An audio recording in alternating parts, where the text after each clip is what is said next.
There's the big headlines people are talking about, and then there's the important stories you need to know about. We do both. Your local week reviewed. Next. Week in Review is made possible through the generous support of AARP Kansas City, RSM, Dave and Jamie Cummings, Bob and Marlise Gorley, the Courtney S. Turner Charitable Trust, John H. Mize and Bank of America N.A. co-trustees, and by viewers like you. Thank you. Hello and welcome, I'm Nick Haynes, and we're on a mission this half hour to connect the dots for you on the week's most impactful, confusing and befuddling local news stories. On that journey with us is Kyle Palmer, who leads the Shawnee Mission Post. Mr. Up-to-Date on KCUR, Steve Kraske. Mary Sanchez from Flatland, our own digital newsroom here at Kansas City PBS. And Michael Mahoney, Chief Political Analyst for KMBC 9 News. Last week, while we were bringing you newsmaker guests on both sides of the Kansas abortion amendment, the governor's office was hosting a big party. This is a day to celebrate. We just landed the largest economic development project in the history of our state. Kansas officials may still be nursing hangovers this week after announcing they're building what they claim will be the largest electric vehicle battery plant in the world on the site of the former Sunflower Army ammunition plant in the Johnson County city of DeSoto. But for all the hoopla, there are more questions than answers this week. So far, there's no word on when the $4 billion plant would be built, and it's still unclear under what conditions the Japanese electronics giant could still pull out of the deal. Could ongoing contamination issues at their chosen site derail construction? And Steve Kraske, could increased fears of a recession and supply chain difficulties prompt Panasonic to hit the pause button? Well, I think lots of things are possible here, Nick. I just would point out that Panasonic and its leadership appear to be a fairly conservative, thoughtful, careful group. I mean, there was a reason why there was a 3.5-month delay between the time when Kansas officials thought this thing was going to be announced and when it ultimately was. And what you hear from officials was that the Panasonic folks were working behind the scenes to answer many of the questions that you're raising here. But sure, could something short-circuit this thing going forward? There are lots of environmental issues still with that site, still being worked through, so the answer is yes. What happened to that, Kyle? We were always told at the Sunflower Army ammunition plant that there was this huge contamination there that could take years to remediate. Could that be a problem still for this? Well, it's still going to take years to remediate. In fact, the U.S. Army had a meeting in DeSoto the night before we're taping this, or earlier this week, saying that it's still going to be until 2028 before that site they anticipate is fully cleaned up. Also, bear in mind, though, that this Panasonic facility, as big as it is only going to be a small portion of this site, about 300 to 400 acres of what the Army says has already been remediated, right. And so they're still working on cleaning it up, but it's not supposed to be on the portion of land where this site is going to go. But they're not idle concerns for sure, because that's what held up development there for decades. But Intel in Ohio is building this huge mega project there with microchips, but they are already putting the pause button on that, Michael, because of supply chain issues. They can't get some of those raw materials. And that's a possibility here too, but let's be honest about this. This is a big score for the state of Kansas if it comes through. And I think Steve is right that Panasonic has probably spent that 90 days or so crossing the T's, dotting the I's, double checking things like that. This plant won't be online for a couple of more years. It is paired up with another Panasonic plant in Texas, and it is about electronic vehicles, which is going to eventually be a major part of transportation in America. Big score, Mary, but at what price? I see some local economists saying, boy, for every single job they're bringing in of these 4,000, it's costing the state $107,000 to land that job. Of course, a lot of Republican lawmakers also signing off on this deal, but is that just the price today of being able to get a big mega company to come to your state? Well, it is in some venues. The interesting thing about the Panasonic deal, though, is that, as Michael just mentioned, it's tied to that Tesla plant in Texas. So apparently it was either going to be Kansas or Oklahoma.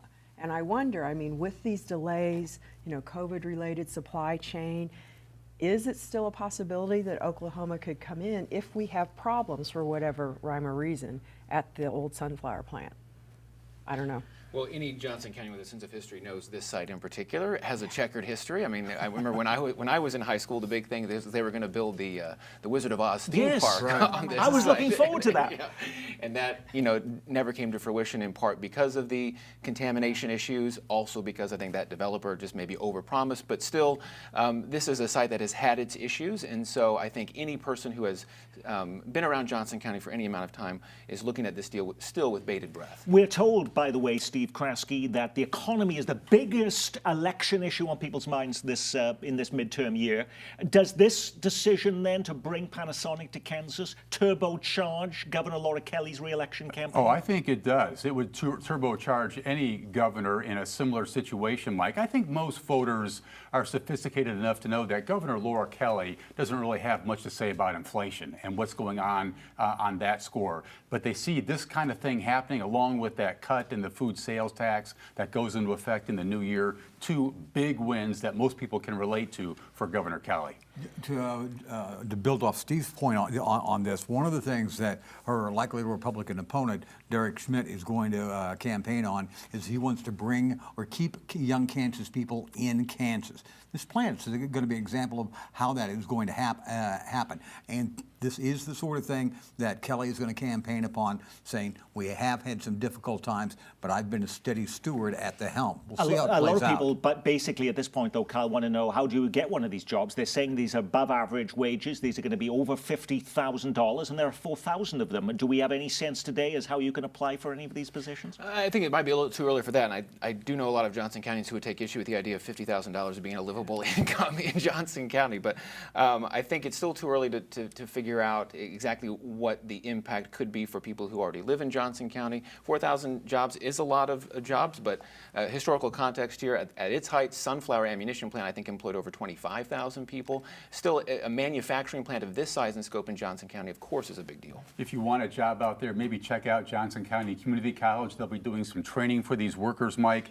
I had you're Nick, that's Mike. Right. I had Governor Kelly on the show this week, and she points out that the work has already begun out there. Panasonic will break ground in the fall, completed late next year, fully operational early 2024. Now, This is the kind of thing, very quickly, that could literally change the nature of DeSoto, Kansas. This is a really small town, and it may not be 10 years from now. And not always for the better. Housing prices, I'm assuming, are going to go up. The schools are going to face a lot of pressures as well, aren't they? Absolutely. There's the infrastructure of DeSoto, and people who live in DeSoto right now live there because they like the more quaint, smaller area that it is. It's not really rural, but it's kind of sort That's of gonna is. change. Yeah. And that's going to change. That's hard for people. I'm curious why this project, by the way, is getting so much more attention than another big project announced recently in our area. That's the new 1 million square foot data center that Facebook owner Meta has agreed to build in Kansas City's Northland.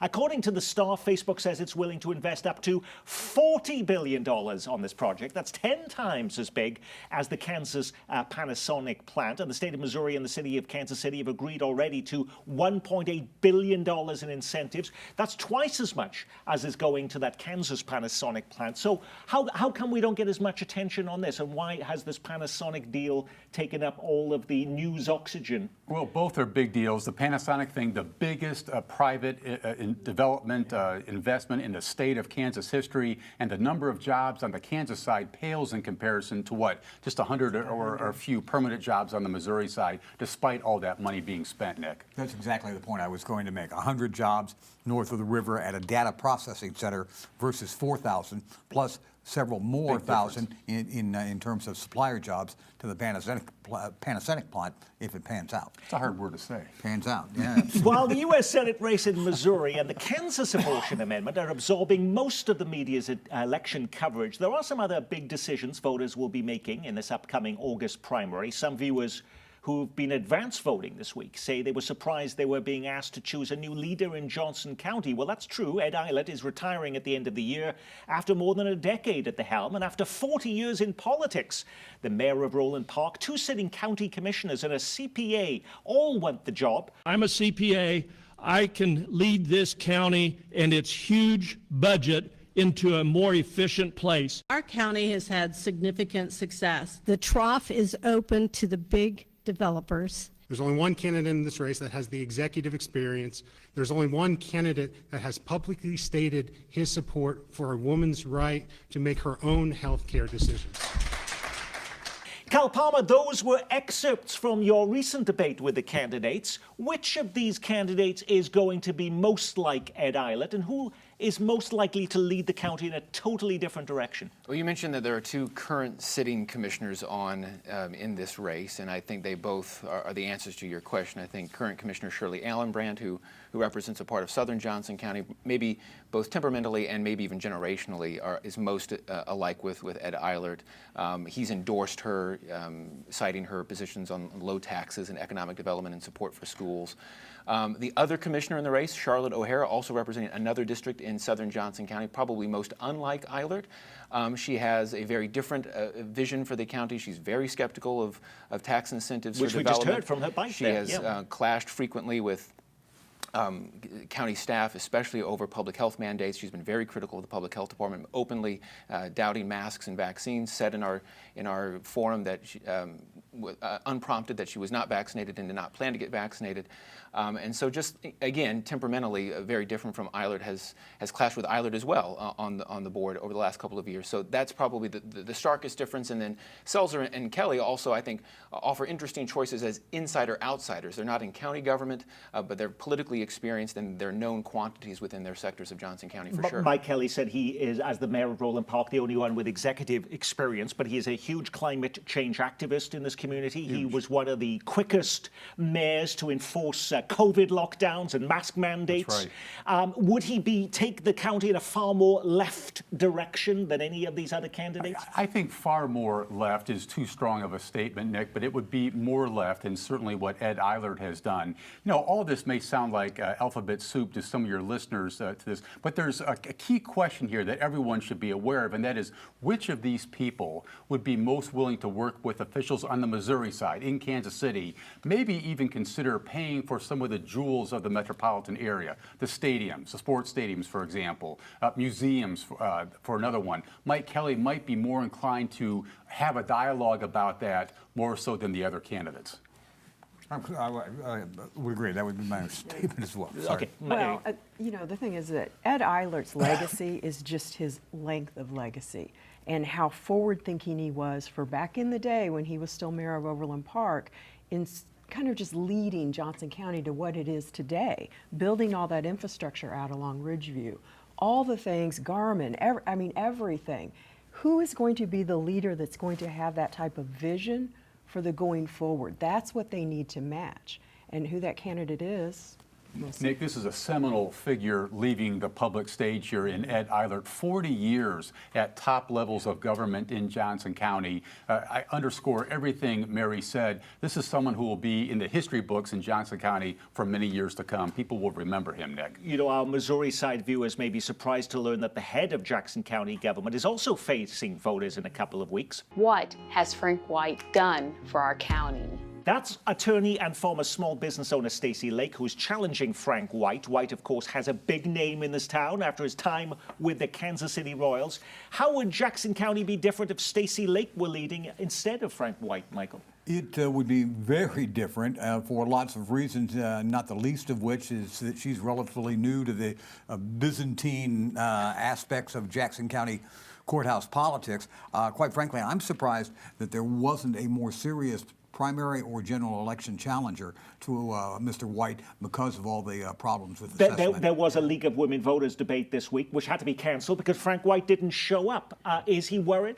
He doesn't have to show up, Nick. He's a former Royals baseball great, and as such, he has great name ID, and he's probably going to win this race going away despite all the issues that Mike rightly points to here. Defeating Frank White, despite the problems, would be a monumental task. The Johnson County Sheriff is not on the ballot this year, but he's making an awful lot of headlines. It's tragic, what's happening in our county. Sheriff Calvin Hayden is being accused of interfering in the upcoming election by calling on the county to install security cameras to monitor ballot boxes, limiting the hours drop boxes are available, and for suggesting his officers be responsible for transporting the ballots to the election board. So what is Sheriff Calvin Hayden worried will happen if these procedures aren't implemented, Kyle? Well, he is saying that he's merely doing his due diligence as the county's top law enforcement official. I think prompted by a lot of the outcry, he issued a statement this week, maybe revealing a little bit more detail and background behind his investigation. And he said that since November 2021, his office has received more than 200 complaints from people who purport to be either witnesses or victims to election fraud. This runs in the face of repeated assertions, adamant assertions from county and state election officials saying that there's no whiff of election fraud at all, that the elections in 2020 and 2021 were free and fair and the results valid and legitimate. But Calvin Hayden is trying to portray this as just him doing his job and trying to make sure that all the boxes are checked. And wouldn't a lot of people in the county be happy to know that they would have trust in the integrity of the system because he's monitoring it with his officers?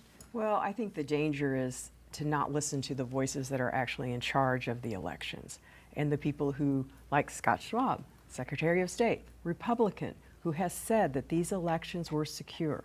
But he says he's just investigating it. He's not saying that there is any particular problem. Because he's got 200 found tips. any. Well, I mean, the one specific thing that he has said in his repeated public pronouncements that have all, for what it's worth, been mostly to conservative groups, both here locally and around the country, he keeps raising this idea that he's suspicious that the number of registered Democrats in Johnson County has gone up, and that just doesn't, quote, smell right to him when of course, we've seen that trend play out in suburban metro areas across the country over the past 5 or 6 years, and even dating back before 2016. So there's nothing necessarily special or inexplicable about Democratic registrations going up. That is the one specific piece of, and I hesitate to call it evidence, but that's the one specific thing that he points to as like things that might be raising his suspicions. But other than that, he's doing this interesting two-step of saying it's a criminal investigation, we can't reveal any evidence, but also going in public and saying, I have my suspicions. Mary's right. It's the people who run the elections who know what happened here, not some guy who's just receiving unfounded allegations from people out in the community. Now, speaking of ballot measures, if you thought you'd be voting on legalizing recreational marijuana in Missouri this fall, you may be disappointed. A new story from the Missouri Independent News Service claims the signature campaign has come up short in 4 of the 6 congressional districts required to make the ballot. Also falling short is a plan to ask voters to change the way elections are counted in the state, or conducted rather, by adopting ranked choice voting. We get the impression, of course, that Missouri adds pretty much anything to the ballot, so it's not quite that easy, Mary? Well, apparently not under COVID. That is what they're citing. They had hired a national organization to go out and gather these signatures, and generally it's not I mean, it's hard work, but it's an easy mark to hit.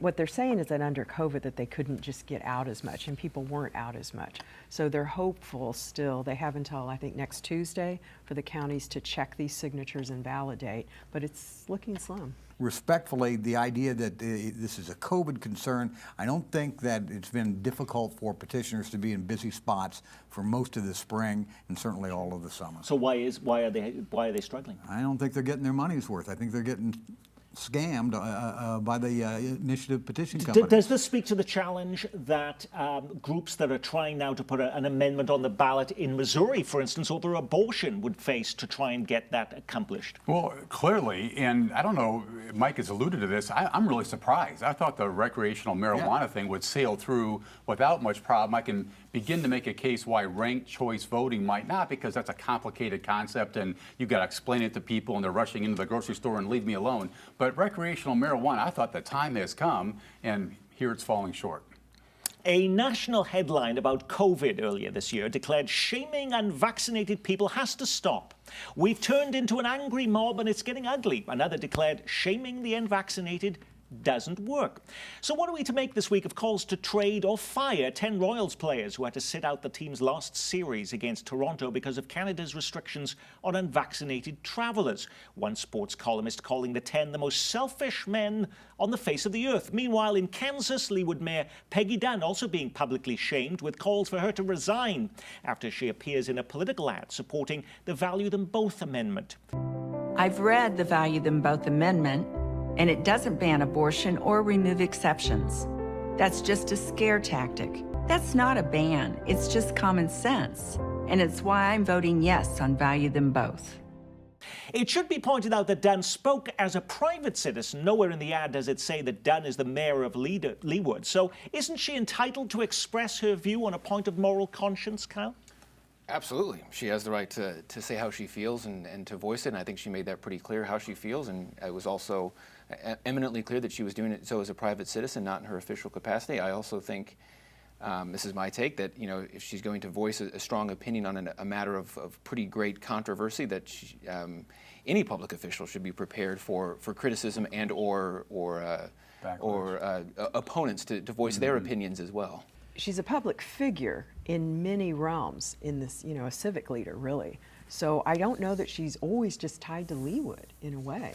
And she obviously made the gamble that she wanted to speak out on this initiative and on the amendment, and that's what she did. Whether they'll hold her accountable for it, I kind of doubt it. I mean, frankly, Peggy Dunn has been an institution in Leawood. I don't see that changing. Should we be viewing what happened with the Royals any differently? Is that just public shaming too? There was an interesting letter in the paper this morning, Michael. It's from Gay Hall in Bonner Springs. Says whether they're vaccinated is nobody's business except those between the men and their doctors. Why were the names and vaccination status, which is a private health matter, published in the first place? Well, there's a couple of things here. Number one, in the instance of these individuals being professional sports folks, they're also in a chartered airplane flying all over the place to go to games, and so they are potentially risking the health of their teammates. And then the other thing that I think is really sort of sticking in the craw some Royals fans is the quote from Whit Merrifield, who's one of the better players on the team that struggles, is that, if I were playing for a contender or I would get traded for a contender, I'd get vaccinated. And that just doesn't sit right with fans of the team, and they're having an awful season, and that's just a little more salt in the wound. The man behind one of Kansas City's most polarizing artworks has died. Claes Oldenburg created the shuttlecocks on the lawn of the Nelson Atkins Museum. Before they became an iconic local symbol and slapped on everything from hats, shirts and socks, they were viewed as a monstrosity. That was back in 1994 when they first appeared outside the Nelson. Some felt the shuttlecocks made a mockery of the stately building behind them and couldn't be considered art. Nearly 30 years on, have Kansas Cityans changed their tune, Mary? I think they have. They've become, kind of like a showcase behind so many selfies. People in general didn't like the block edition and said that it was far too modern. And I don't hear that anymore. I mean, people kind of just tend to move on and accept these things. I've personally always liked them. I think they're just kind of whimsical and fun. This is the second round with an Oldenburg public piece of art that I've gone through. In downtown Des Moines, he put up in the 70s a steel umbrella, if you will, a lot more impressionistic, and it was called Crusoe's Umbrella. And folks up in Des Moines were scratching their heads about it at the time. Now they're very much proud of it as a distinctive piece of art. And I always liked the shuttlecocks. I thought they were fun. I thought they were fun. When you think about, St. Louis has its Gateway Arch. Are the shuttlecocks the most iconic image today of Kansas City for people coming in? I think that comes pretty close, Nick. And what a great counterpoint to that stately building behind it. I thought it was just a stroke of genius. Kyle, not the Museum of Prairie Fire in Johnson County or something like that. It is still the iconic shuttlecocks. We'll give it another 20, 25 years. We'll see if prairie fires there. All righty. When you put a program like this together every week, you can't get to every story grabbing the headlines. What was the big local story we missed? It's just a sad day for North Kansas City. A North Kansas City police officer shot and killed after pulling over a driver for an expired tag. 16 years after his death, Buck O'Neill finally headed to the Hall of Fame, his induction ceremony this Sunday in Cooperstown, New York. No mask mandates, at least not yet, but more businesses and local governments requiring face coverings as COVID cases jump 25% in the last week. How are you staying cool? Kansas City melting in the hottest temperatures in 4 years.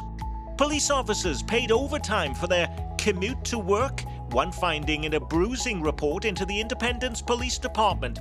If you're a regular train traveler, you'll know that COVID and budget cuts has disrupted service to St. Louis.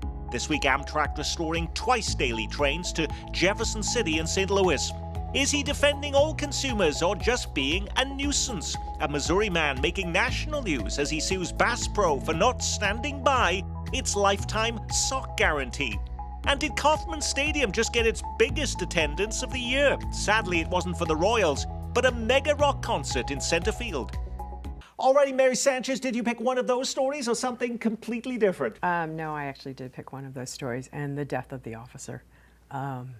As more details come out, is just horrendous. I mean, he was executed, and over a traffic stop, which is one of the most dangerous times other than domestic violence cases for police officers. So it just underscores so many issues with firearms, the availability of firearms, and some dangers. Steve Kraske. Well, everybody's going to boo me here. I picked COVID, Nick, and everyone in my orbit seems to have it right now. And I think folks got to think about putting the mask back on. I know I'm doing it now, and it's another new day in this ongoing saga with pandemic. Kyle Palmer. Well, we mentioned earlier, it kind of comes full circle, the DeSoto and how it will grow with this new Panasonic plant. We're seeing growing pains in the exurban outer parts of Johnson County already with this massive expansion of warehouses in Edgerton, outside of Gardner-Edgerton. And we just published a story this week about how homeowners down there are continuing to try to fight to block that. I mean, so this is like a 10 million square foot warehouse addition outside the BNSF intermodal facility. They lost in court earlier or last month, and now they're trying to go to the Kansas Attorney General, who I also will say is running for governor, but to try to see if he might intervene in that case as well. So growing pains on the outer rims of Johnson County for sure.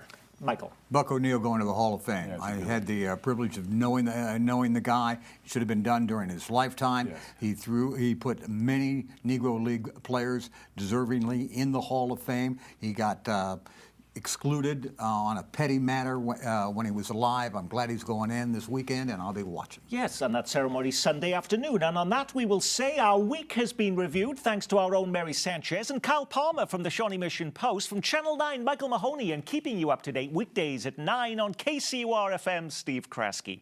And I'm Nick Haynes. From all of us here at Kansas City PBS, be well, keep calm, keep cool, and carry on.